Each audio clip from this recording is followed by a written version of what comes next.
Présentement, vous êtes au sanctuaire le plus important au monde ici.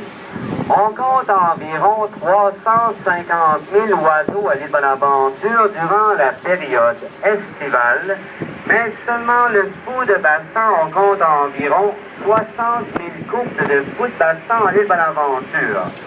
Et le fou de bassin, c'est un grand oiseau blanc, le bout des ailes noires, le cou et la tête est jaune safran.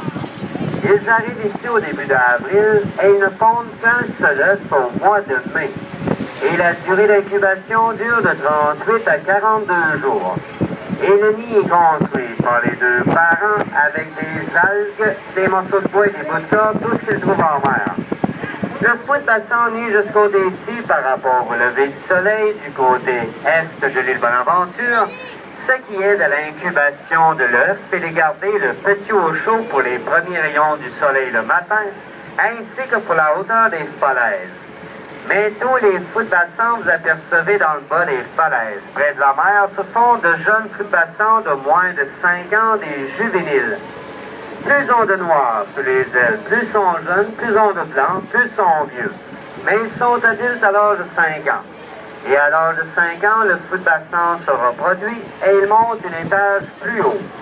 Et quand vous débarquez sur l'île Bonaventure durant la journée, vous pouvez approcher les fous de bassin à moins d'1 mètre sur le dessus de l'île Bonaventure. On compte environ 60% de la colonie sur le dessus et 40% dans les falaises. Et le fou de bassin peut mesurer jusqu'à 1,80 m de largeur, les ailes ouvertes. Il pèse environ 3 kg et peut descendre de 10 à 12 mètres dans le fond de la mer pour aller chercher leurs poissons. Et il se nourrit du hareng, maquereau et catlan. Environ 1 demi-kilo de poissons par jour chaque fou de bassin et on compte environ 60 000 couples de fous de bassin en l'île Bonaventure.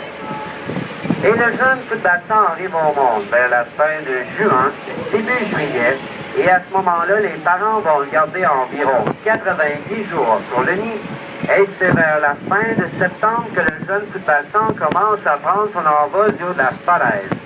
Mais à ce moment-là, on n'en trouve que 40% par année, c'est qu'il y en a 60% qui se tuent dans les falaises en descendant, ainsi que durant le voyage de migration. Aussitôt que le jeune fou de bassin quitte le nid, le mâle et la femelle ne s'en occupent plus, et le mâle et la femelle se séparent, et ils nous quittent de 1500 en 2000 par semaine vers la fin de septembre, et le 15 novembre, à l'île Bonaventure, il n'y a plus aucun fou de bassin, ils sont tous partis. Et ils nous quittent pour la Caroline du Sud, le golfe du Mexique et au large de la Floride.